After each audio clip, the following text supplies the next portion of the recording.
तो ये second quiz था, इसे जल्दी से सॉल्व कर लेते हैं फिर आगे चलते हैं। ओके, तो पहला सवाल था जी कि एक नंबर है 1 + j, इसे रियल इमेजिनरी प्लेन पे प्लॉट कर दें। तो रियल इमेजिनरी प्लेन पे अगर इसे प्लॉट करना है तो इसे क्या करना पड़ेगा?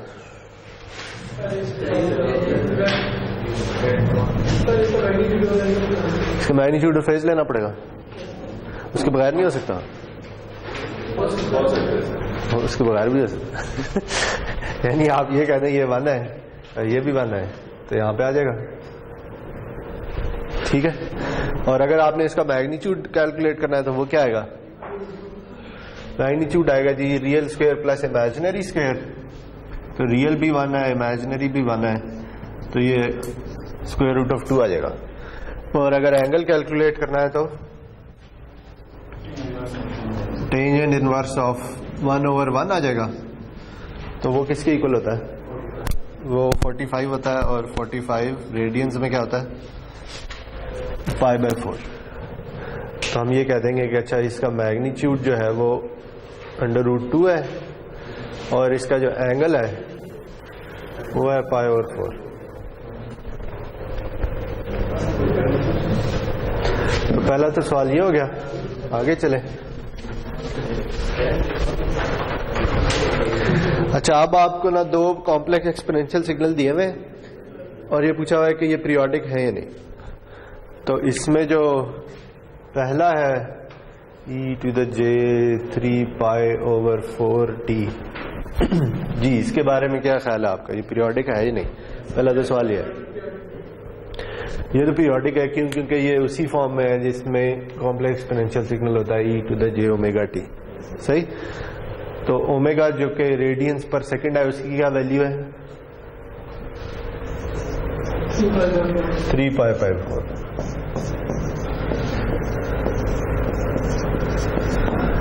तो अगर ये ओमेगा है तो हर्ट्ज में फ्रीक्वेंसी क्या होगी? इसे 2π से डिवाइड कर दें, ठीक है। तो वो क्या आएगी? 3π/4 2π, वो 3/8 आ जाएगी, ऐसे ही है। 3/8 हर्ट्ज। तो फिर हाँ तो वो करने लगा। इसका टाइम पीरियड क्या आएगा? इसका टाइम पीरियड 1/f होगा जो कि आ जाएगा 8/3 सेकेंड, सही है। ये समझ आ गई? आगे चले।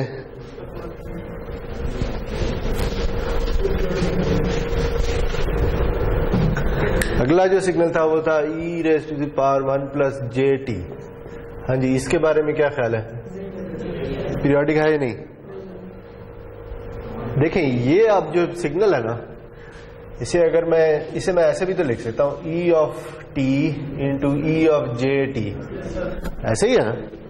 ये बेसिकली 2 कॉम्प्लेक्स एक्सपोनेंशियल, 2 एक्सपोनेंशियल है जो कि मल्टीप्लाई हो रहे हैं। इनमें से ये तो कॉम्प्लेक्स एक्सपोनेंशियल है लेकिन ये कॉम्प्लेक्स एक्सपोनेंशियल नहीं है, ये तो रियल सिग्नल है, सही। ये तो पीरियोडिक होगा लेकिन ये इसके साथ जो मल्टीप्लाई हो रहा है ये पीरियोडिक नहीं है। ये तो e⁻t जैसे जैसे t बढ़ेगा इसकी वैल्यू बढ़ती चली जाएगी, ये तो कभी भी रिपीट नहीं होता। तो जब ये रिपीट नहीं होता तो इसका मतलब है कि टोटल सिग्नल भी कभी रिपीट नहीं हो सकता, सही। तो ये पीरियोडिक सिग्नल है ही नहीं, इसका पीरियड अनडिफाइंड होगा। आगे चलें।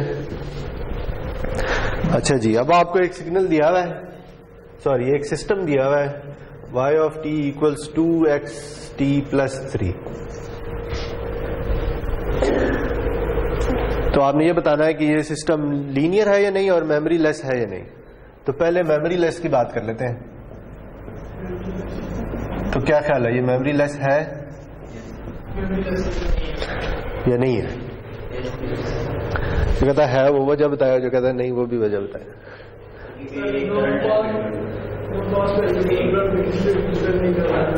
करंट पे भी नहीं करता, ये फ्यूचर और पास्ट पे डिपेंड नहीं करता। हाँ जी, आप बताएं मेमोरी इसमें क्यों है, क्या ख्याल है? कोई वजह तो होगी ना। देखिए ये एक्सप्रेशन ही आप ये बता रही है कि ये सिर्फ जो y की वैल्यू किसी भी टाइम के लिए अगर आपको चाहिए वो x की उसी टाइम की वैल्यू पे डिपेंड करती है, ना उसे पिछली ना उसे अगली। सही।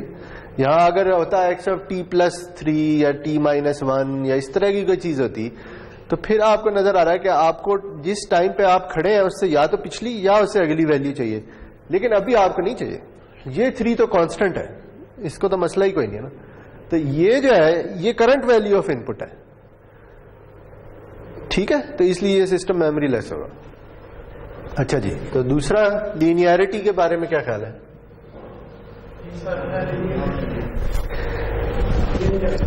हाँ जी, आप बताएं कैसे करेंगे?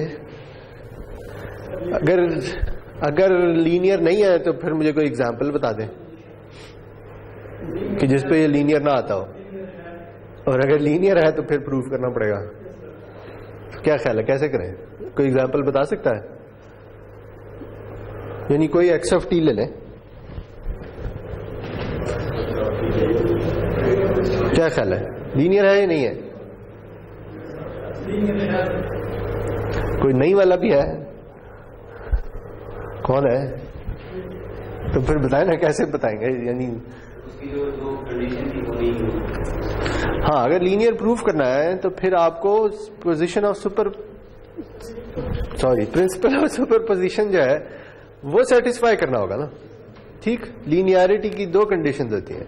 एक ये कि आप x को स्केल कर दें तो y भी उसी से स्केल हो जाए।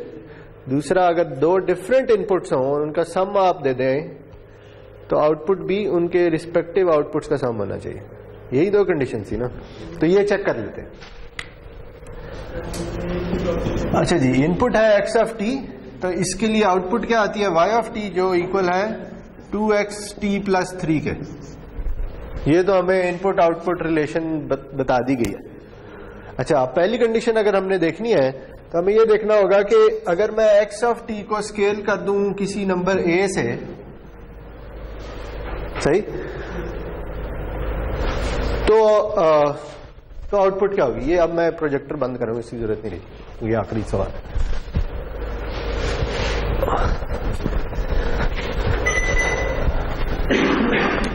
तो जी हमने क्या किया है, हमने बेसिकली एक नई इनपुट डिफाइन कर दिया है x1t के नाम से, जो कि असल में है a times x of t। तो आउटपुट क्या होगी? आउटपुट होगी 2x1t+3। सही। अगर इनपुट x1 हो तो आउटपुट ये होगी, लेकिन x1 असल में क्या है? वो असल में a टाइम्स xt है। तो x1 की जगह a टाइम्स xt डाल दें तो ये आ जाएगा। ठीक। अब अगर इस सिस्टम ने लीनियर होना है तो इसे किसके इक्वल होना चाहिए? इसे होना चाहिए a into Y of T के इक्वल। ऐसा ही है ना? तो अब सवाल यह, क्या ये इसके इक्वल है या नहीं? बताएं जी। अगर मैं वाई टी को a से मल्टीप्लाई कर दूं तो क्या आंसर आता है? क्या आता है? 2ax of t plus 3a। ठीक है जी। तो ये a तो इधर नहीं आ रहा, तो इसका मतलब है ये इसके इक्वल नहीं है। इक्वल नहीं है तो फिर लीनियरिटी की पहली कंडीशन ही फेल होगी। सही है। तो इसका मतलब ये सिस्टम लीनियर नहीं है।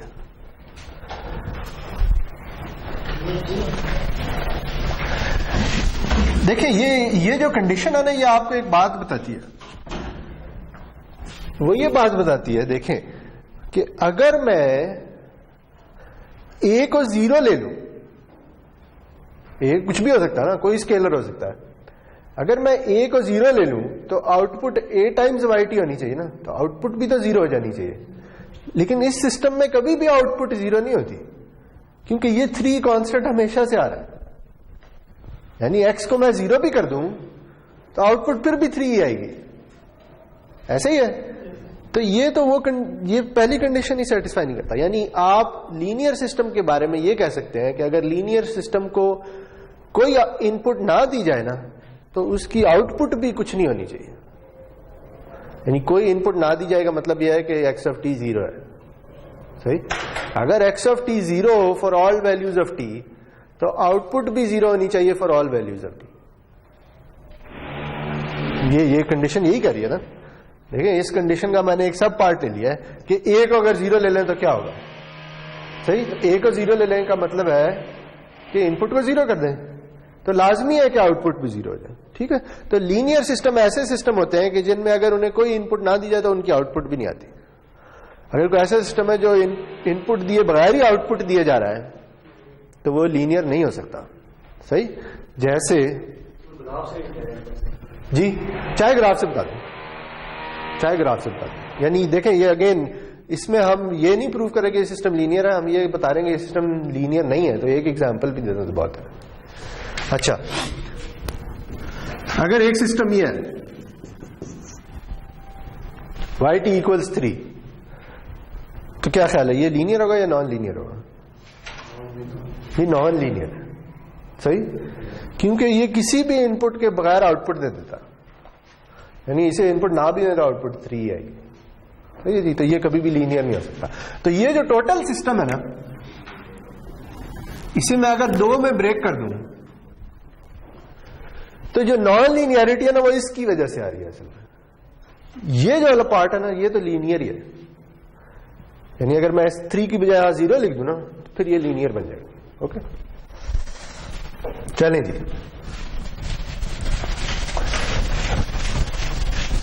तो ये सादा सा रूल है कि लीनियर सिस्टम में अगर इनपुट 0 हो तो आउटपुट 0 होनी लाजमी है।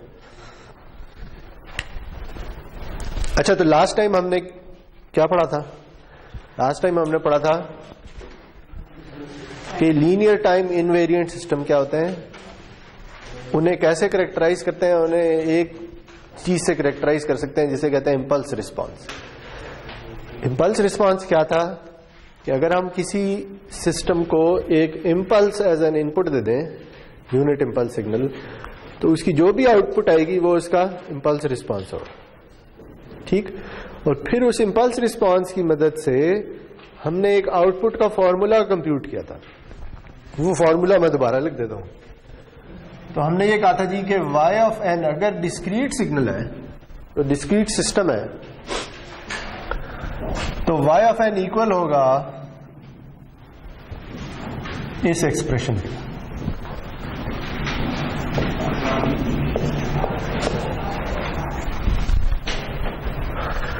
जिसमें ये इनपुट है, इनपुट सीक्वेंस है, ये इंपल्स रिस्पांस है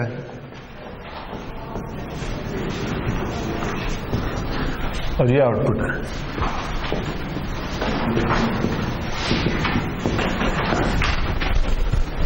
याद आ रहा है?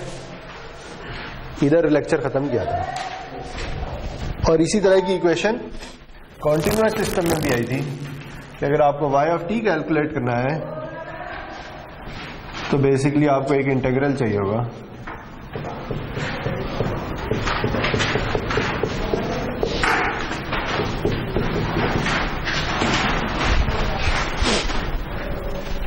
और इसे हमने एक नाम दिया था, तो नाम याद है? हमने नाम दिया था कॉन्वोल्यूशन का।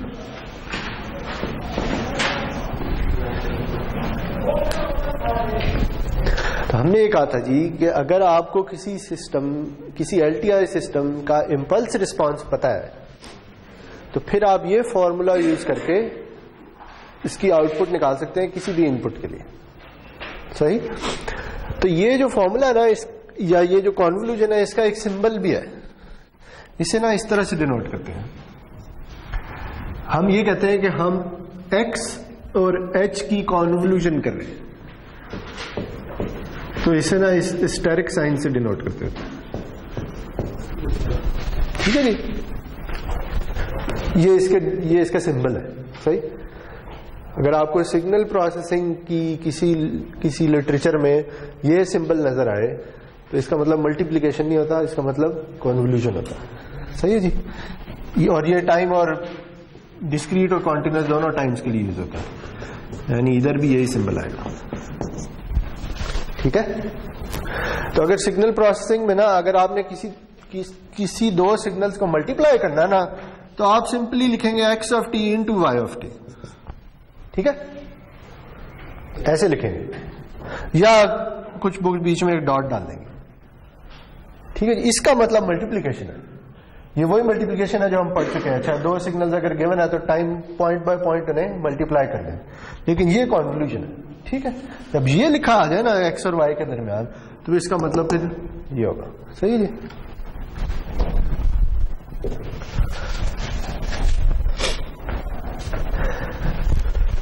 अच्छा, तो ये हमने अभी तक ये वाई नहीं, ये एच है। अच्छा, इसका मतलब अभी तक हमने ये सीखा है कि ये किसी सिस्टम का इंपल्स रिस्पॉन्स है, ये उसकी इनपुट है। तो जब इन दोनों को कन्वॉल्व करेंगे तो आउटपुट वाई ऑफ टी आ जाएगी, ठीक है जी। लेकिन कॉन्वोल्यूशन ना किसी भी दो सिग्नल्स के दरमियान कंप्यूट की जा सकती है, सही। यानी मैं आपको कोई भी दो सिग्नल्स दे दूं, से मैं कहूं अच्छा मेरे पास एक सिग्नल है ए ऑफ टी और एक सिग्नल है बी ऑफ टी, सही जी। इन दोनों की कॉन्वोल्यूशन कैलकुलेट कर दें तो फिर भी यही फॉर्मूला यूज होगा, ठीक। यानी ये जरूरी नहीं है कि इनमें से कोई एक किसी सिस्टम का इंपल्स रिस्पॉन्स हो। यानी हम इन जनरल ये भी कह देते हैं कि अच्छा हम दो सिग्नल्स को कन्वॉल्व कर रहे हैं, ठीक है, क्योंकि इंपल्स रिस्पॉन्स खुद भी तो एक सिग्नल ही है ना, एच ऑफ टी भी तो सिग्नल ही है ना। तो इसलिए यानी ये जरूरी नहीं कि हम हमेशा किसी सिस्टम की कॉन्टेक्स्ट में ही रहते हुए कहें कि अच्छा मैं एक इंपल्स रिस्पांस को एक इनपुट सिग्नल के साथ कन्वॉल्व कर रहा हूं। मैं बल्कि जनरली ये भी कह सकता हूं कि मैं दो सिग्नल्स को कन्वॉल्व कर रहा हूं, जिनमें से एक का नाम ए है एक का नाम बी है, या कोई भी नाम, ठीक है जी। चले, तो आज जो है ना, आज हमने इसकी एग्जांपल्स करनी है बस कि अच्छा कॉन्वोल्यूशन कैलकुलेट कैसे करते हैं, ठीक है। तो उसमें हम पहले डिस्क्रीट की एक दो एग्जांपल्स कर लेते हैं और फिर हम कॉन्टिन्यूअस की एग्जांपल्स कर लेंगे। डिस्क्रीट की एग्जांपल्स पे मैं कोई ज्यादा शायद एम्फेसिस इसलिए नहीं दे रहा कि ये जब आप डीएसपी पढ़ेंगे ना अगले सेमेस्टर में, ये दोबारा रिपीट होगा, यानी ये वाली चीज दोबारा रिपीट होगी मोस्ट प्रॉब्ली। अगर मैंने पढ़ाया तो फिर तो लाजमी होगी, लेकिन जिसने भी पढ़ाया तो ये एक दफा तो होगी ही सही। अच्छा, तो एक एग्जाम्पल ले लेते हैं। वो एग्जाम्पल क्या कहती है,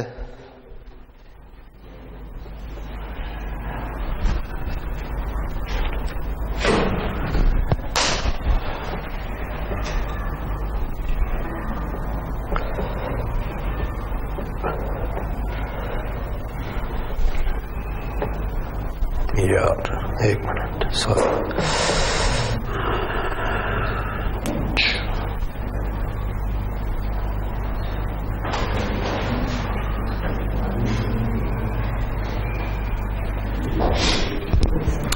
अच्छा जी, तो हमारे पास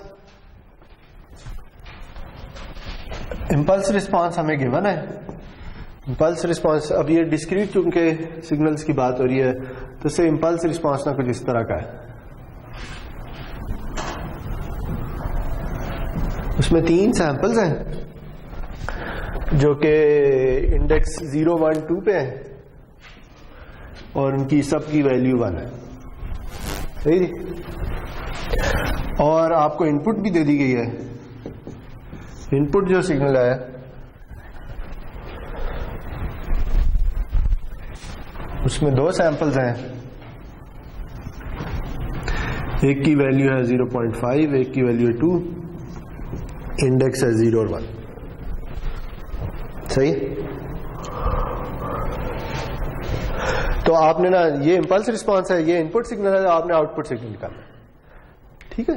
तो अगर मैं आपको सिंपली ये कह दूं कि अच्छा जी मैंने आपको ये इंपल्स रिस्पांस दे दिया है और मैंने आपको इनपुट सिग्नल दे दिया है, आप आउटपुट कैलकुलेट करें, तो आपने क्या करना है, आपने इंपल्स रिस्पांस और इनपुट की कॉन्वोल्यूशन करनी है, ठीक है, जो कि वो लिखी हुई है।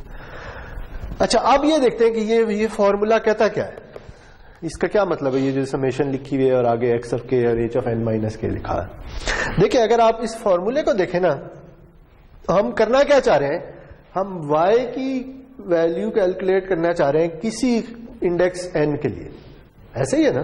से मैं ये कहता हूं कि मैं कैलकुलेट करना चाहता हूं y ऑफ 0, सही। अगर मुझे y ऑफ 0 कैलकुलेट करना है, यानी मैंने n को 0 कह दिया, तो इधर क्या है, इधर क्या होगा, ये इक्वेशन आएगी k goes from minus infinity to infinity x of k h of minus k, सही, क्योंकि n 0 हो गया, ऐसे ही है ना। अच्छा, अब इस इक्वेशन को देखें, ये क्या है, ये इनपुट है और k माइनस इंफिनिटी से इंफिनिटी जा रहा है, सही, यानी आप x के सारे सैंपल्स ले रहे हैं, ऐसे ही है ना। तो इसका मतलब है कि ये इक्वेशन ये कह रही है कि x जैसा है बस सारा का सारा ले लो, और ये इक्वेशन क्या कह रही है, ये कह रही है कि ये उसे टाइम को रिवर्स कर दो, उसे फ्लिप कर दो, ठीक। तो x को वैसे ही लो और h को फ्लिप कर दो, और फ्लिप करने के बाद क्या करो, इन दोनों को पॉइंट बाय पॉइंट मल्टीप्लाई करके सब सैंपल्स ऐड कर दो। यही कह रही है ना कि x को वैसे ही लो, h को फ्लिप कर दो, फिर हर k की वैल्यू के लिए इन दोनों को मल्टीप्लाई करते जाओ और ऐड करते जाओ, आखिर में सबको ऐड करो, सही। तो यानी इधर अगर हम ये देखें कि हमारे पास x ये है और h ये है, तो y ऑफ 0 कैलकुलेट करने के लिए मुझे क्या करना चाहिए, मुझे x तो वैसे ही ले लेना, ठीक है, यानी x के ये दो ही सैंपल हैं, यहां वहां तो केस माइनस इंफिनिटी से इंफिनिटी जा रहा है, लेकिन चूंकि मुझे पता है कि बाकी सारे सैंपल 0 है, यही दो मैटर करते हैं, ठीक। तो मैं क्या कर लेता हूं, ये मेरे दो सैंपल हैं, ये 0.5 पे और ये 2 पे, ठीक है। और ना मैं ये अब ये k का एक्सेस ड्रॉ कर रहा हूं, सही, जिसमें यहां पे k 0 है और यहां पे k 1 है, k चलता चला जा रहा है, लेकिन मुझे पता है कि बाकी सारी वैल्यूज k की उन पे x 0 है, ठीक है। अच्छा, अब दूसरी तरफ मैं क्या करूं, इसी तरह मैं h ऑफ माइनस k भी प्लॉट कर लेता हूं, सही है जी, ये 0 है और ये 1, ठीक है। लेकिन अब मुझे h ऑफ k नहीं चाहिए बल्कि h ऑफ माइनस k चाहिए, यानी h को फ्लिप कर देना है या रिवर्स कर देना है उसके सैंपल इंडेक्स को। तो फिर बताएं जी कि 0 पे क्या आएगा,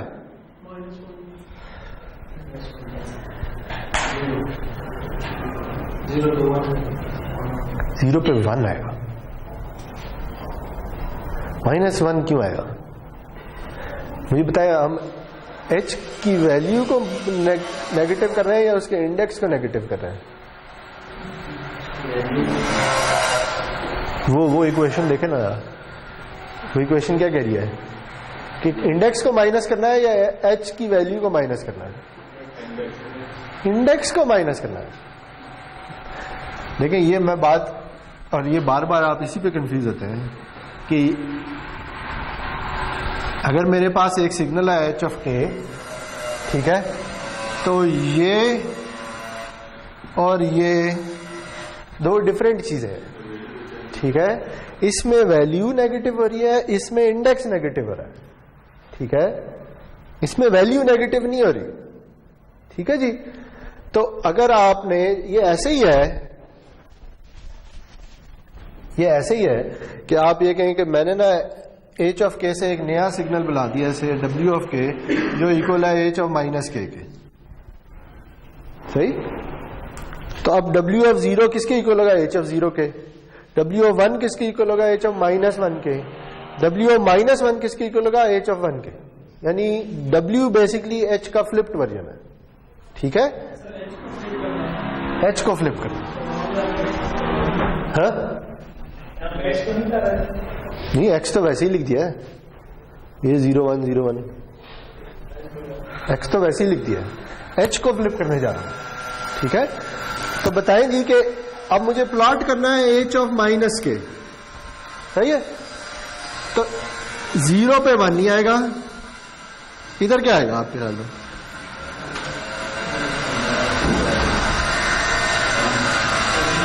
वन पे क्या आएगा,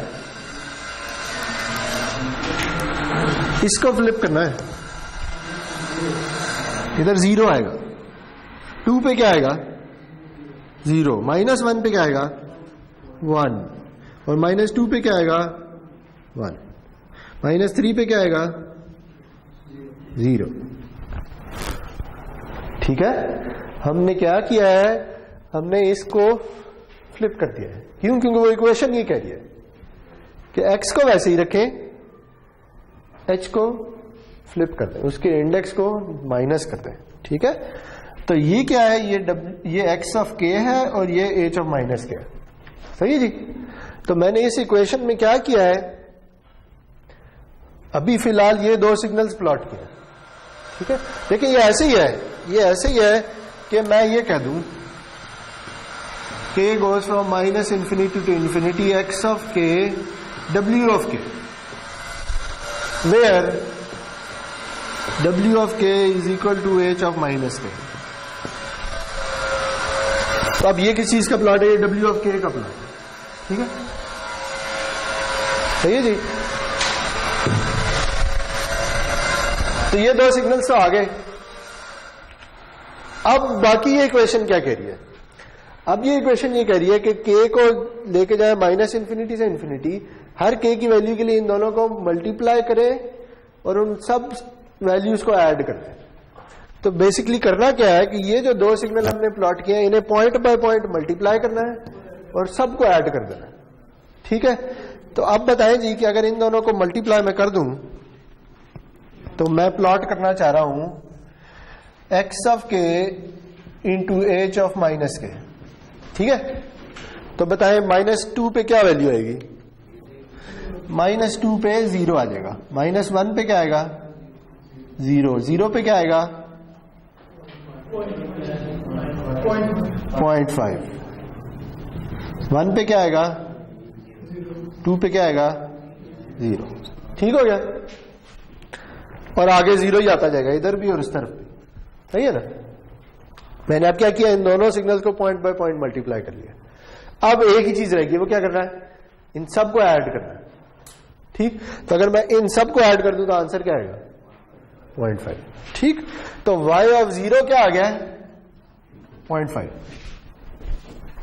ठीक, अच्छा, अब ये अभी हमने y का सिर्फ एक सैंपल निकाला है, ऐसे ही है ना। अच्छा, अब मैं ही रहता हूं कि मुझे मैं एक और सैंपल निकाल लेता हूं। मुझे ना निकालना है y ऑफ -1। अब अगर y ऑफ -1 निकालना है तो बताएंगे इधर क्या आएगा, यह आएगा k goes from minus infinity to infinity x of k h of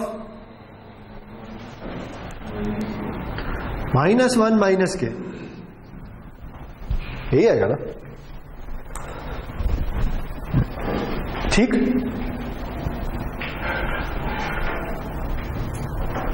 n की जगह -1 आ गया। तो अब ये इक्वेशन क्या कह रही है, तो मुझे x तो वैसे ही चाहिए जैसे पहले था, लेकिन अब मुझे h ऑफ माइनस के नहीं चाहिए बल्कि h ऑफ -1 माइनस के चाहिए। यानी एक शिफ्ट भी आ गया, अब साथ रिवर्स भी करना है और फिर शिफ्ट भी करना है। सही है। तो अब बताएं जी क्या होगा, यानी ये अब मैं ये इक्वेशन कैलकुलेट करना चाह रहा था, x ऑफ k तो वैसे ही है। ठीक है, मुझे अब क्या प्लॉट करना है, h ऑफ -1 माइनस के। सही है। तो बताएं जी -1 माइनस के का क्या मतलब है, क्या होगा, यानी माइनस के तो मेरे पास पहले से है, इसमें अब -1 भी करना है। तो बताएं ये सिग्नल इधर जाएगा या ये सिग्नल इधर जाएगा, इधर जाएगा या इधर जाएगा,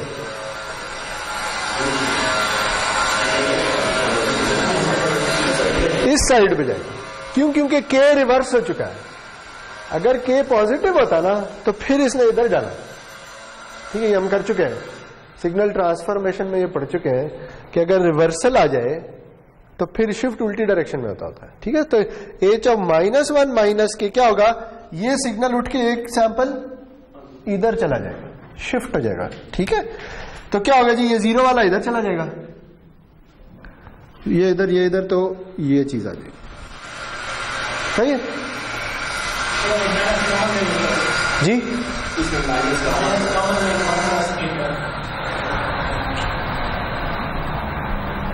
माइनस कॉमन ले लें और फिर क्या करें, हाँ, फिर इसे प्लॉट करेंगे क्या आएगा?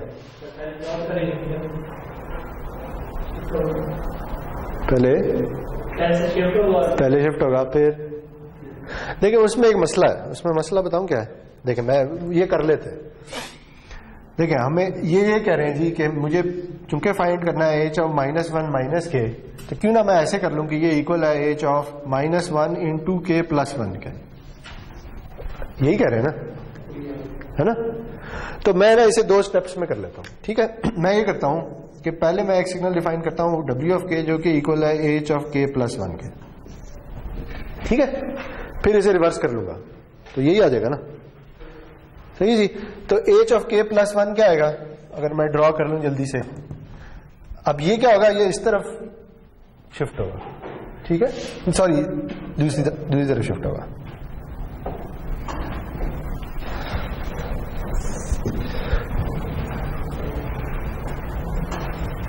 तो ये आ जाएगा -1 0 और 1,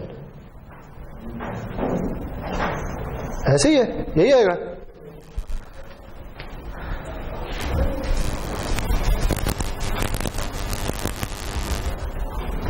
ठीक है,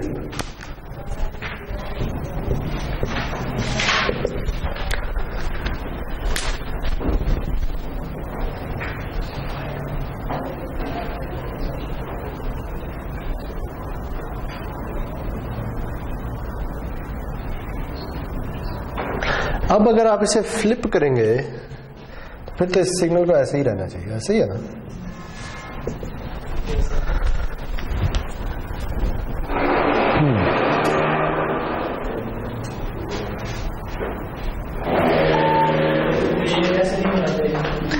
यही मैं कह रहा हूं ना कि ये कि -1 इंटू के प्लस 1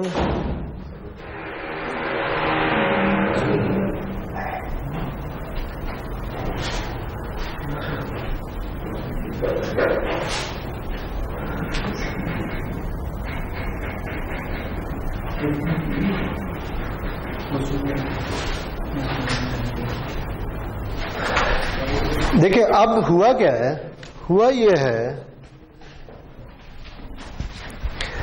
कि अब आप इसे रिवर्स करेंगे ना, ये basically h of k plus 1 है। ठीक है, जो कि ये आ गया है।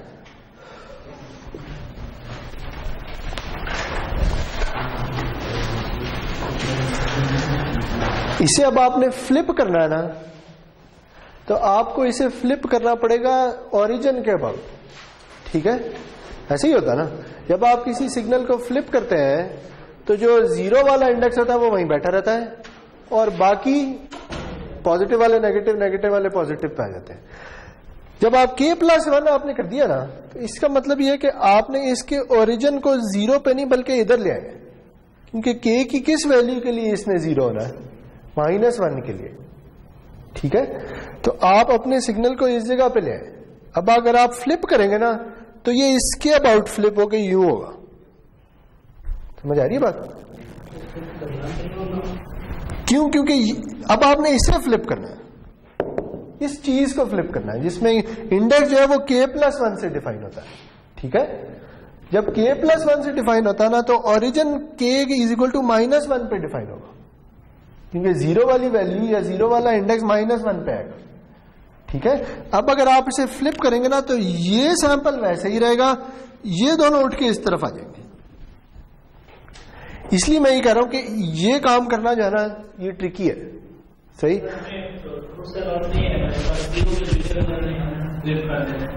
नहीं फ्लिप तो कर देना है, लेकिन मसला ये है कि यहां पे अब ये जो इंडेक्स है ना ये k प्लस 1 हो चुका है, ये k नहीं रहा।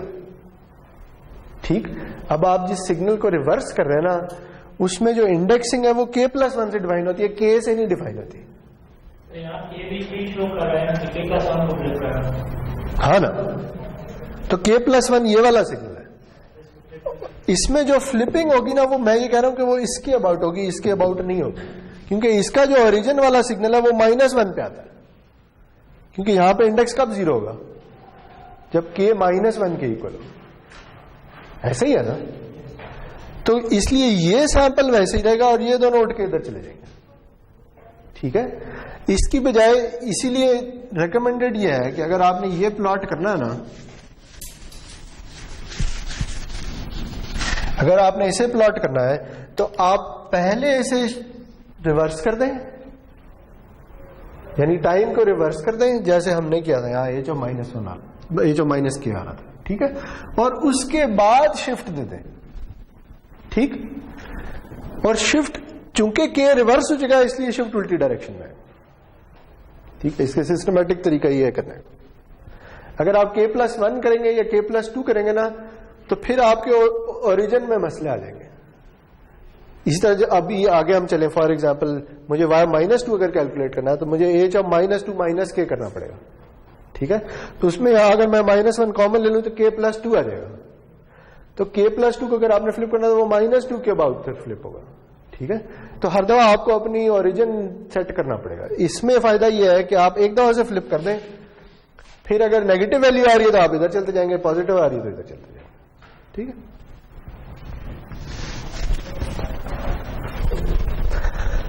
तो अब बताएं जी इसके बाद क्या करना है? इन दोनों को पॉइंट बाय पॉइंट मल्टीप्लाई करके ऐड करना है। तो इन्हें अगर पॉइंट बाय पॉइंट मल्टीप्लाई कर दें तो ये तो आपस में कहीं पे मिलते ही नहीं है या ओवरलैप ही नहीं होते। जब ओवरलैप नहीं होते तो सारे के सारे मल्टीप्लीकेशन का आंसर 0 आएगा, यहां पे भी 0 आ जाएगा, तो इसका मतलब आंसर क्या आएगा? 0, ठीक है। अच्छा, अब मैं अगर y of -2 कैलकुलेट करना चाहूं तो क्या होगा? अगर मुझे y of -2 कैलकुलेट करना तो मुझे h of -2 k चाहिए होगा, तो ये एक सैंपल और उधर चला जाएगा, आंसर फिर भी 0 ही आना है, ठीक है। तो इसका मतलब है कि अगर मैं y की सारी नेगेटिव वैल्यूज कैलकुलेट करूं सब की सब 0 आएंगी, ठीक हो गया। तो इसका मतलब मुझे पीछे जाने की तो जरूरत ही नहीं है, ठीक है। मैंने ये कैलकुलेट कर लिया है कि y of n = 0 for n <0, सही है। तो अब मैं इस तरफ चल पड़ता हूं, यानी मुझे अब क्या कैलकुलेट करना है? y of 1, ठीक है। तो अगेन ये इक्वेशन क्या कहेगी? ये इक्वेशन कहेगी x of k h of 1 - k, ये कैलकुलेट करना है। तो अब अगर 1 - k करना है तो फिर क्या करेंगे?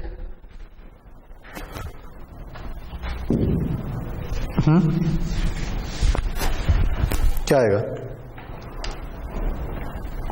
क्या देखें, h of -k ये था,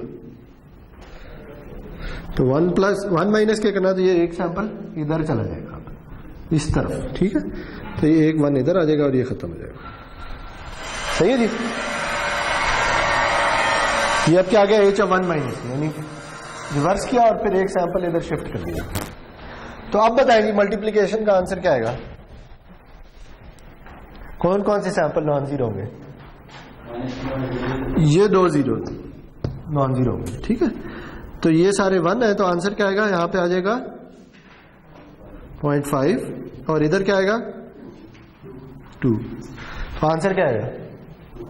2.5, ठीक है। तो यहां पे 2.5 है। तो देखें, अब आपको आइडिया हो गया कि क्या करना है। तो अगर हम इस प्रोसेस को समराइज कर लेना तो हमने बेसिकली ये करना है कि हमने एज को पकड़ना है और एज को रिवर्स कर लेना, ठीक है जी। इसके इंडेक्स को रिवर्स कर देना, रिवर्स करके इसके साथ पॉइंट बाय पॉइंट मल्टीप्लाई करके ऐड कर देना। वो हमें क्या मिलेगा? वो हमें y of 0 मिलेगा, ठीक है। अब अगर आपको y के नेगेटिव वैल्यू चाहिए तो x, वो जो रिवर्स्ड किया उसे इस तरफ शिफ्ट करना शुरू कर दें, पॉजिटिव चाहिए तो इस तरफ शिफ्ट करना शुरू कर दें, ठीक है। तो जो सी वैल्यू चाहिए उतना शिफ्ट करें, दोबारा से पॉइंट बाय पॉइंट मल्टीप्लाई करके ऐड करें और आंसर आ जाएगा, सही है जी। तो ये जो पॉइंट बाय पॉइंट मल्टीप्लाई करके ऐड करना है ना, ये ऐसी है जैसे आप कहते हैं कि मैं डॉट प्रोडक्ट ले लूं। डॉट प्रोडक्ट याद है? किसी 2 वेक्टर का डॉट प्रोडक्ट कैसे लेते होते हैं? उन्हें पॉइंट बाय पॉइंट मल्टीप्लाई करके ऐड करना है, ठीक। तो ये जो इक्वेशन है ना, ये बेसिकली डॉट प्रोडक्ट है किसका? x of k और h of 1 - k, ठीक। तो आप बताएं जी, अगर मुझे y of 2 कैलकुलेट करना है तो वो क्या आएगा?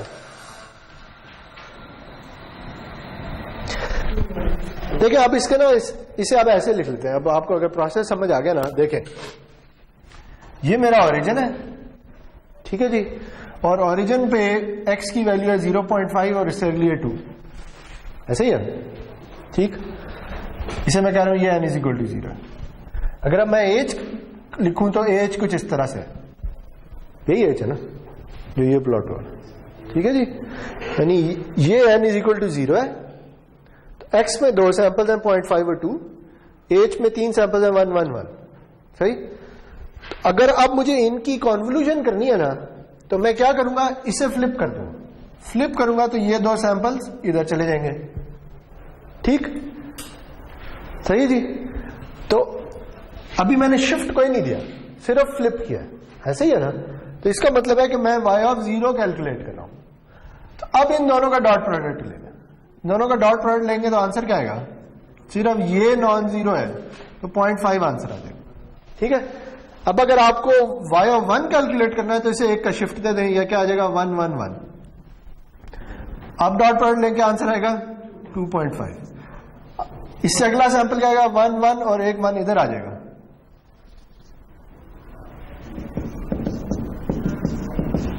एक 1 इधर आ जाएगा, ऐसे ही है। तो अब क्या आंसर आएगा 2.5। एक और शिफ्ट दे दें, आंसर आएगा 2।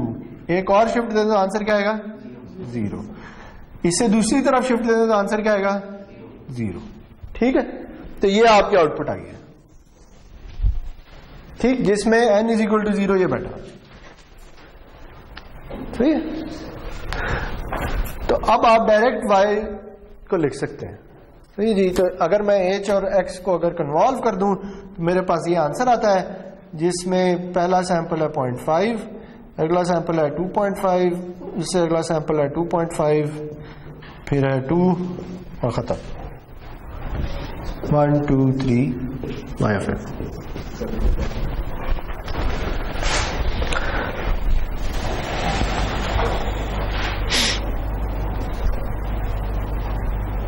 ठीक है जी।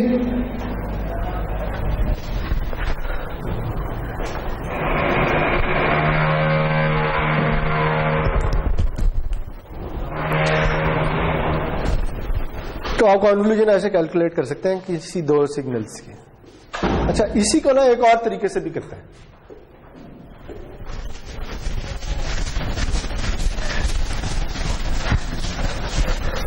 इसे उस तरीके से करते हैं जिस तरीके से हमने कॉन्वोल्यूशन का फॉर्मूला डिराइव किया था। देखिए, अब मैं इन्हीं 2 सिग्नल्स की कॉन्वोल्यूशन करने जा रहा हूं, लेकिन मैं तरीका थोड़ा सा डिफरेंट यूज कर रहा हूं। वो क्या तरीका है, वो ये है, देखिए मुझे ये बताएं कि ये जो इनपुट सिग्नल है, ठीक है, इसे मैं क्या as a sum of impulses लिख सकता हूं, यूनिट इंपल्सेस। इसमें कितनी यूनिट इंपल्सेस है आपके ख्याल में? 2 यूनिट इंपल्सेस, ठीक। एक स्केल हुई है 0.5 से, एक स्केल हुई है 2 से, ऐसे ही नहीं है। यानी मैं x ऑफ n को ऐसे भी तो लिख सकता हूं, 0.5 delta of n plus 2 delta of n minus 1। क्या ख्याल, ऐसे ही है ना। यानी इसमें 2 ही सैंपल्स हैं। अगर मैं ये कहता कि ये सिर्फ ये है, ठीक, x सिर्फ ये है, ठीक है, तो ये क्या है, ये यूनिट इंपल्स सिग्नल है जिसमें यूनिट इंपल्स 0.5 से मल्टीप्लाई हुई है, ऐसे ही है ना। और अगर मैं कहूं x सिर्फ ये है, तो ये क्या है, ये एक यूनिट इंपल्स है जो 2 से मल्टीप्लाई हुई है और 1 से शिफ्ट हुई है, ऐसे ही है ना। ये 0 पे तो नहीं बैठी हुई, ये 1 पे है। तो वो देखिए, मैंने इस तरीके से इस सिग्नल को as a sum of 2 impulses लिख लिया। समझ आई कैसे लिखा है? ये 2 ही तो सैंपल है, तो हर सैंपल को एज एन इंपल्स लिख सकते हैं आप। ये पहली इंपल्स है जो कि 0 पे है, ये दूसरी इंपल्स है जो 1 से शिफ्ट हुई है, तो इसलिए मैंने वो लिख लिया, ठीक। अच्छा, अगर मुझे ये पता चल गया है तो आप मुझे ये बताएं कि इंपल्स रिस्पॉन्स क्या होता है, उसकी डेफिनेशन क्या है। अगर सिस्टम को इंपल्स एज एन इनपुट दे दें तो जो भी आउटपुट आएगी वो इंपल्स रिस्पॉन्स होगा। तो अब मुझे ये बताएं, अगर मैं सिर्फ इस वाले सैंपल को ले लूं,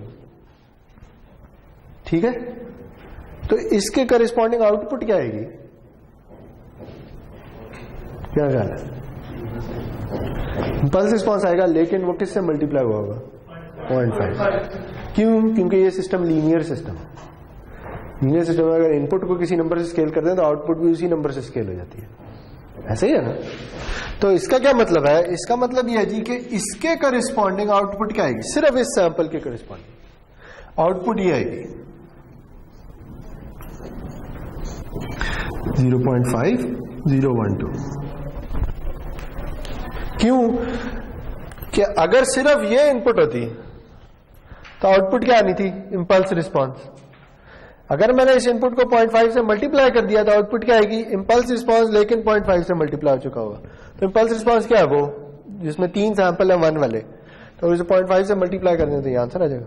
ठीक, अब ये देखें कि अब इसे छोड़ देते हैं, इसे देख लेते हैं। ठीक है, अगर मैं यूनिट इंपल्स को शिफ्ट कर दूं तो ये सिस्टम टाइम इनवेरिएंट है, तो आउटपुट भी शिफ्ट हो जानी चाहिए। अगर इनपुट यूनिट इंपल्स हो तो आउटपुट इंपल्स रिस्पांस आना है। यूनिट इंपल्स को अगर मैं शिफ्ट कर दूं तो इंपल्स रिस्पांस भी शिफ्ट हो जाएगा। कितने से शिफ्ट किया है? 1 से, तो ये इंपल्स रिस्पांस शिफ्ट हो जाएगा 1 से, और स्केल भी किया है किससे? 2 से। तो इस इनपुट के लिए क्या आउटपुट आएगी? एक शिफ्टेड इंपल्स रिस्पांस। इसकी सारी वैल्यूज क्या है? 2। ठीक है, तो अब अगर 2 इनपुट्स ऐड हो रही हैं तो उनकी कॉरेस्पॉन्डिंग आउटपुट्स भी ऐड हो जाएंगी।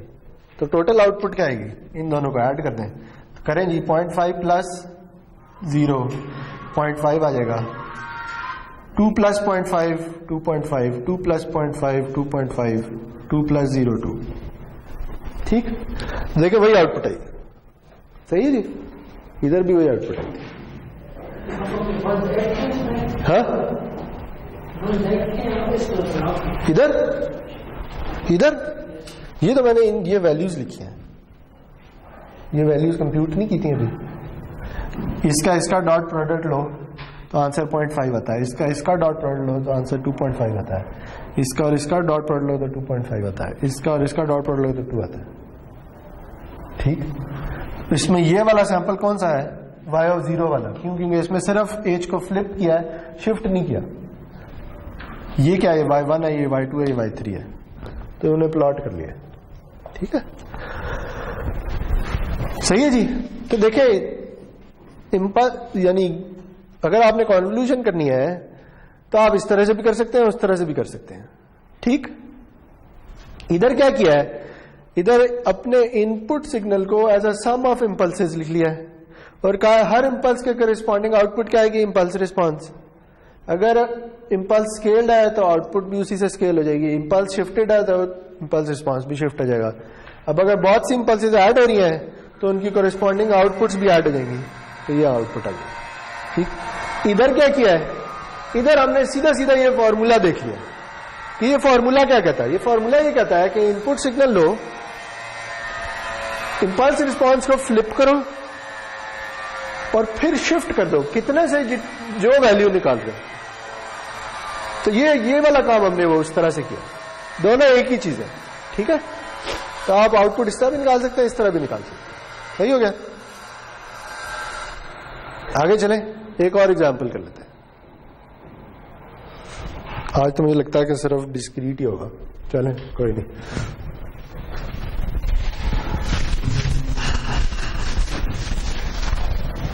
अच्छा, अब सवाल ये है कि ये तो 2 तरीके निकला है आउटपुट कैलकुलेट करने, तो ये कौन सा तरीका यूज करना हमने? तो अभी अगली एग्जांपल देखते हैं तो पता चल जाएगा।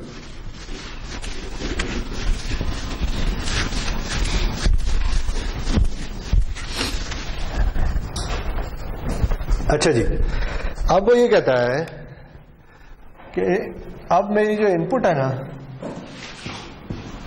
अगेन आपको इनपुट दे दिया और इंपल्स रिस्पांस दे दिया। इनपुट है 0.5 की power n u of n और इंपल्स रिस्पांस है u of n। u of n क्या है? Unit step signal. सही है जी। तो पहले तो इन्हें ड्रॉ कर लेते हैं। सही है। तो बताएं अगर मैंने x को ड्रॉ करना है तो ये किस तरह का होगा, क्या ख्याल है?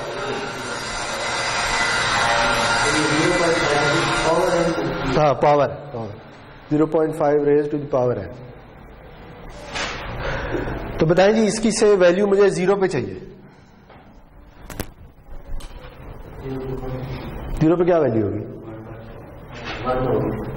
0.5 की पावर 0 वो क्या होती है? 1।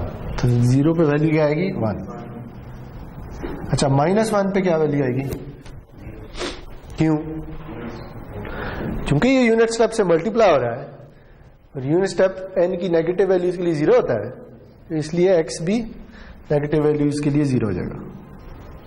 यानी तमाम नेगेटिव वैल्यूज के लिए आंसर 0 ही आएगा। ठीक है, ये इसकी वजह से हुआ है। ये तो चलता जा रहा है लेकिन ये 0 हो जाता है इनकी नेगेटिव वैल्यूज की।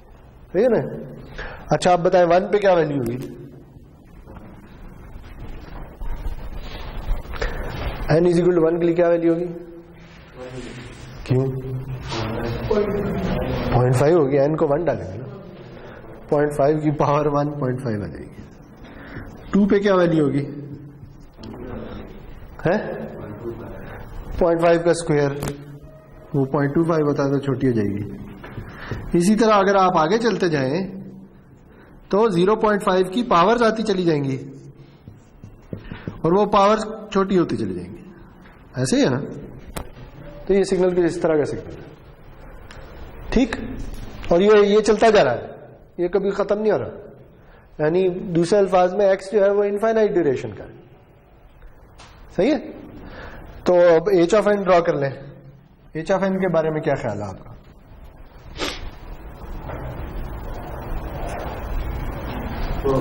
h(n) कैसा होगा? हाँ, क्या होगा?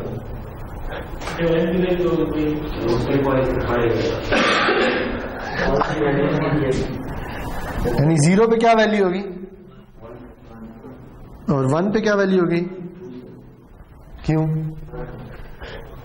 2 क्यों होगी? यूनिट स्टेप है यार। यूनिट स्टेप क्या होता है? n की तमाम नॉन जीरो वैल्यूज के लिए 1 और n की तमाम नेगेटिव वैल्यूज के लिए 0। ठीक है।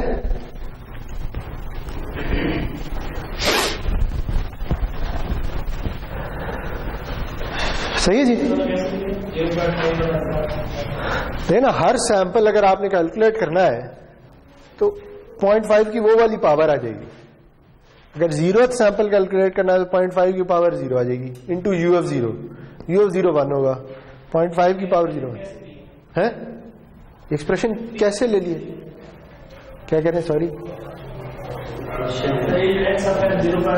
ये क्यों है? ये एक एग्जाम्पल ले लिया किसी इनफाइनाइट ड्यूरेशन सीक्वेंस की। ठीक है, एक एक्सपोनेंशियल सीक्वेंस ले लिया जस्ट फॉर एन एग्जाम्पल। ये एक्स कुछ भी हो सकता है। ठीक है, यही इनपुट सिग्नल है ना, तो मेरी मर्जी है, मैं जो मर्जी दे दूं, मैंने ये दे दिया। सही है। ये सिर्फ ये दिखाने के लिए कि इनफाइनाइट ड्यूरेशन सीक्वेंसेस की कंक्लूजन कैसे होती है। ठीक। अच्छा, अब देखें, अभी तक हमने दो तरीके पढ़े हैं ना कंक्लूजन करने के। एक तो यह है कि मैं इनपुट को as a sum of impulses लिख लूं और हर इम्पल्स के करिस्पॉन्डिंग इम्पल्स रिस्पॉन्स आता जाएगा, यही देखा था। दूसरा ये था कि वही एज को फ्लिप करो, शिफ्ट करो और वो सारा काम करो। तो आपके ख्याल में इधर कौन सा वाला तरीका यूज होगा? कौन सा वाला तरीका यूज करना बेहतर है? चलें, ये दूसरा कौन सा था जो इम्पल्सेस वाला था? तो ये अगर मैंने x को as a sum of impulses लिखना है तो कितनी इम्पल्सेस आएंगी? इनफाइनाइट इम्पल्सेस आएंगी। तो कैसे करेंगे? हैं? शिफ्ट करेंगे तो तब भी इनफाइनाइट आएगा, लेकिन उसमें फायदा ये होगा, ये देखें, इसे जब आप फ्लिप करेंगे तो ये उधर चला जाएगा। ठीक है, और फिर जब आप उसे शिफ्ट करेंगे तो सैंपल बाय सैंपल वो इस सिग्नल के साथ ओवरलैप होना शुरू होगा। ऐसे ही नहीं होगा? क्या ख्याल है? तो जो फ्लिप करके कंप्यूट करने का तरीका वो थोड़ा आसान है एज कंपेयर टू कि हम सिग्नल को as a sum of impulses लिखते हैं, ठीक है। हो भी सकता है, ऐसा कोई मसला नहीं है, सही है जी। तो हम वो वाला तरीका करेंगे कि जिसमें हम एज को फ्लिप कर रहे हैं, सही है। तो बताएं जी, अगर वो तरीका यूज करना है तो पहला काम क्या करना है, एज को फ्लिप कर दो, ठीक। तो अगर एज को फ्लिप कर दें तो वो इस तरफ चला जाएगा, सही है। तो क्या बनेगा, 0 पे 1 आएगा और बाकी हर तरफ n की नेगेटिव वैल्यूज के लिए 1 आ जाएगा और पॉजिटिव के लिए 0 आ जाएगा, ऐसे ही है ना, ठीक। अब अगर मैं इन दोनों का डॉट प्रोडक्ट ले लूं तो मुझे क्या मिलेगा, वो y का कौन सा सैंपल होगा, y ऑफ 0 होगा, ऐसे ही है ना। याद है ये इक्वेशन क्या कहती है, अगर y ऑफ 0 कैलकुलेट करना है तो x of k h of minus k कर लो। ये x ऑफ k है, ये h ऑफ माइनस k, दोनों का डॉट प्रोडक्ट ले लें तो आंसर y ऑफ 0 आएगा। तो वो क्या आंसर आएगा जी, वो 1 आएगा, ठीक है। क्यों, क्योंकि अगर आप इन दोनों को पॉइंट बाय पॉइंट मल्टीप्लाई कर लें तो सिर्फ ये एक सैंपल ओवरलैप हो रहा है, ये 1 into 1 1 आ जाएगा, बाकी इधर भी सारे 0 उधर भी सारे 0, सबको ऐड कर दें तो आंसर 1 ही है, ठीक है। तो आंसर आएगा जी y ऑफ 0 इक्वल्स 1, ठीक हो गया, सही है। अब क्या करेंगे, अब हम इसे शिफ्ट करेंगे, ये जो इसे फ्लिप किया अब इसे शिफ्ट करेंगे ताकि अगला सैंपल निकाल सके।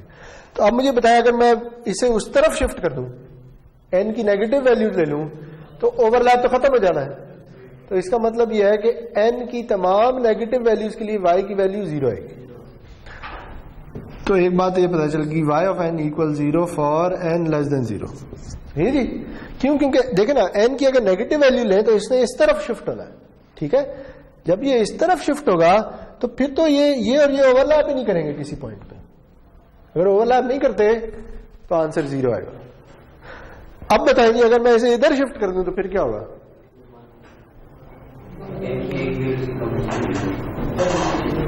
अगर मैं इसे एक सैंपल इधर शिफ्ट कर लूं, इसे मुझे y1 कैलकुलेट करना है, तो फिर ये 2 सैंपल्स ओवरलैप हो रहे होंगे। अगर 2 कर दूं तो ये 3 सैंपल्स ओवरलैप हो रहे होंगे, ऐसे ही है ना। तो मैं इससे ना एक जनरल एक्सप्रेशन लिख सकता हूं। वो क्या एक्सप्रेशन है, वो ये है कि y ऑफ n, देखें दोबारा देखें, अगर मुझे y ऑफ 0 कैलकुलेट करना है तो ओवरलैप सिर्फ 0 के लिए हो रहा है, ऐसे ही है ना। अगर y ऑफ 1 कैलकुलेट करना है तो एक स्टेप इधर जाऊंगा तो ओवरलैप 0 और 1 के लिए होगा। अगर y ऑफ 2 कैलकुलेट करना है तो ओवरलैप 0 से 2 तक होगा। y ऑफ 3 कैलकुलेट करना है तो ओवरलैप 0 से 3 तक होगा।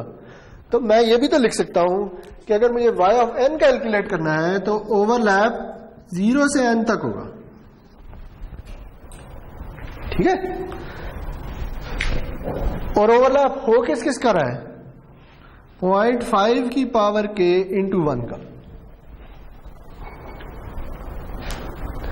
क्यों, क्योंकि ये तो हमेशा 1 है और ये क्या है, सॉरी ये तो हमेशा 1 है और ये क्या है, ये 0.5 की पावर है ना, कि कौन सी वाली पावर, जो भी वैल्यू ऑफ k है, तो ये आ जाएगा, सही है जी।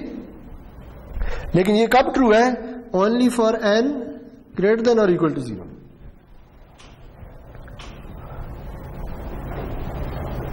सही है जी। तो इस 1 को लिखे ना लिखें कोई फर्क नहीं पड़ता, आंसर ये है। इसे अब मैं मजीद सिंप्लीफाई कर सकता हूं, नहीं ये समेशन का आंसर आता है आपको, पढ़ी होगी कहीं, कुछ इस तरह की चीज याद है, k is equal to 0 to n r की पावर k इक्वल्स,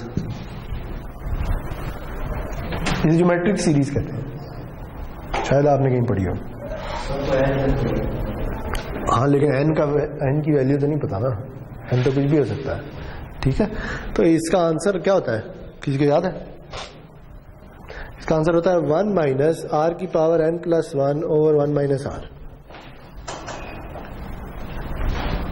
लेकिन जरूरी क्या है, जरूरी है कि r जो है वो लेस देन 1 हो, r का मैग्नीट्यूड। ज्योमेट्रिक सीरीज कहते हैं ये, ठीक है। अगर आप ये नहीं आती यहां तक लिख देते हैं तो मेरे ख्याल में आंसर ठीक है, लेकिन अगर आप मजीद सिंप्लीफाई करना चाहते हैं तो ऐसे कर सकते हैं, ठीक है। यहाँ पे r की वैल्यू 0.5 है तो उस तरह हिसाब से वैल्यू आ जाएगी, सही ठीक है। ये समझ आई।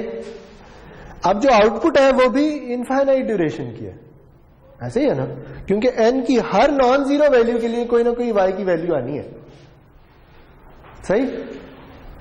क्योंकि आप इसे शिफ्ट करते जाए ओवरलैप बढ़ता जाएगा, ये भी इनफाइनाइट ड्यूरेशन का, ये भी इनफाइनाइट ड्यूरेशन का, तो चलते जाए, तो इसलिए ये n है ना, ये कभी खत्म नहीं होगा, सही। हाँ जी, क्या कर सकते हैं? हाँ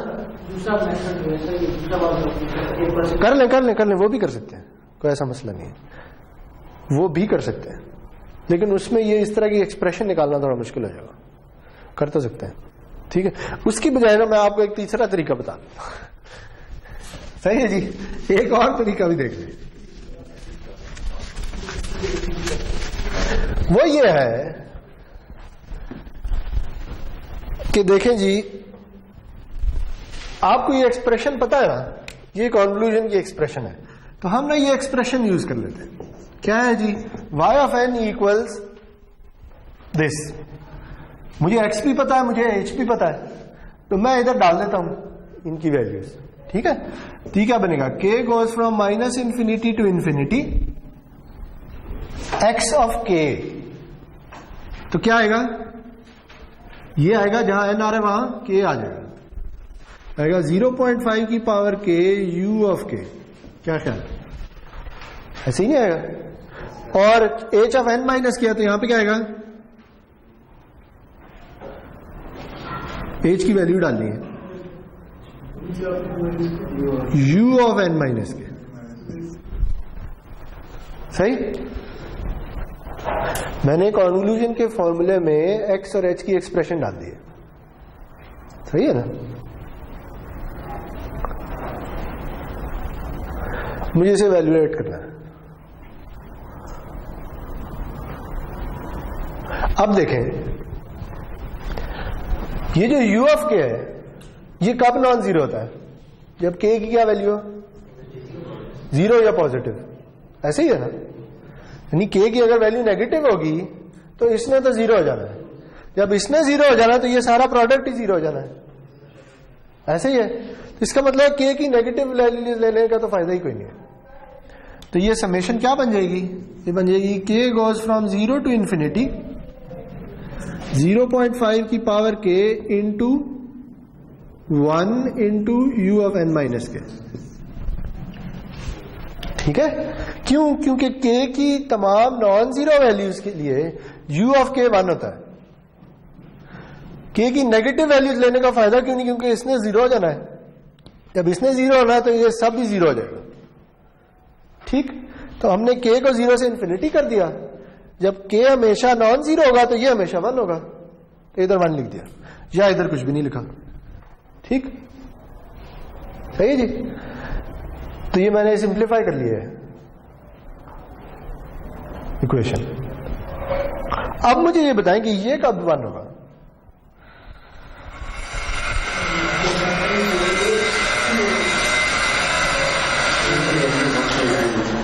जब u की वैल्यू कब 1 होती है, जब उसका इंडेक्स नॉन जीरो। तो हमें यह पता है कि u ऑफ n माइनस के इक्वल्स 1 व्हेन n माइनस के इज ग्रेटर देन और इक्वल टू 0, ऐसे ही है ना। u ऑफ n माइनस के कब 1 होगा, जब इसकी ये जो बीच वाली चीज है ये 0 या 0 से बड़ी हो, तो यही मैंने इधर लिख दिया है, u ऑफ n माइनस के 1 होगा जब n माइनस के 0 या उससे बड़ा हो, या दूसरे अल्फाज में n k से बड़ा हो या उसके इक्वल हो, ऐसे ही है, ठीक है जी, ये समझ आ गई। तो अब ये क्या बता रहा है, ये बता रहा है कि अगर n k से छोटा होगा तो इसने 0 हो जाना है, ठीक है। यही बता रहा ना।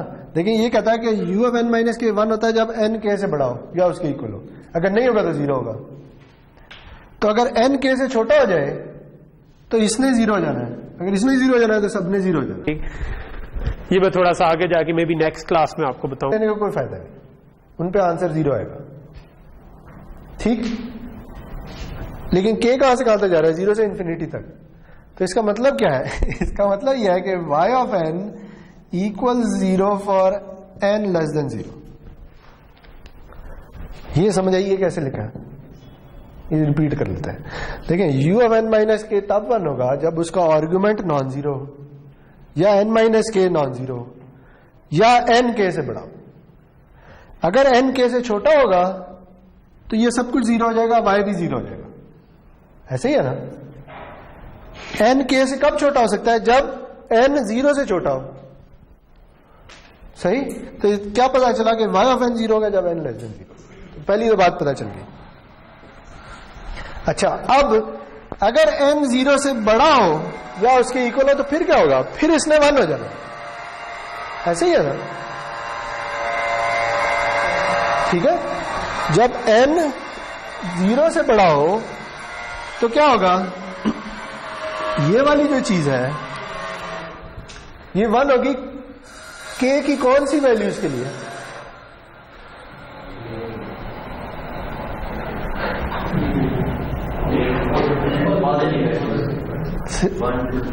देखिए n 0 से बड़ा हो गया, ठीक है जी, लेकिन इसने अभी भी पॉजिटिव होना है। इसका क्या मतलब है कि k सिर्फ 0 से n तक जा सकता है, उससे आगे नहीं जा सकता, क्योंकि अगर k n से बड़ा हो गया तो फिर ये 0 हो जाएगा, ठीक है जी। तो पता ये चला कि जब n greater than equal to 0 हो तो ये हो जाएगा k goes from 0 to n 0.5 की पावर k इंटू 1। तो ये कैसे लिखा है ये दोबारा देख लेते हैं। देखिए जब n 0 से बड़ा हो तो फिर तो ठीक है, फिर ये 0 तो कम से कम नहीं होगा। लेकिन ये देखें जब n 0 से बड़ा हो तो अब k को देखना है, k क्योंकि 0 से इन्फिनिटी तक जाता है, सही है जी। से n जो है ना वो 2 है, ठीक है। अगर n 2 है तो k 0 हो सकता है, k 1 हो सकता है, k 2 हो सकता है। जब k 3 हो गया ना तो ये u ऑफ -1 आ जाएगा, u ऑफ -1 0 होता है, ठीक है। तो इसका मतलब है k सिर्फ 0 से लेकर 2 तक जा सकता है, या दूसरे अल्फाज में k 0 से n तक जा सकता है। तो ये आ गया, ये वही चीज है जो पहले लिखी थी, ठीक है। तो ये आंसर है,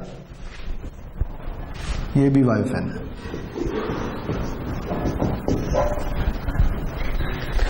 सही जी। तो आप इस तरह एक्सप्रेशन से भी कैलकुलेट कर सकते हैं, आप एज को फ्लिप करके भी कर सकते हैं, आप इनपुट को as a sum of impulses लिख कर उससे भी कर सकते हैं, जैसे मर्जी कर लें, जो आसान लगता है वो कर लें। ये जरा अट्रैक्टिव है, ठीक है। ये अट्रैक्टिव इसलिए है कि ये 4 लाइनों में काम हो गया, कुछ प्लॉट नहीं करना पड़ा, ठीक है जी। चले।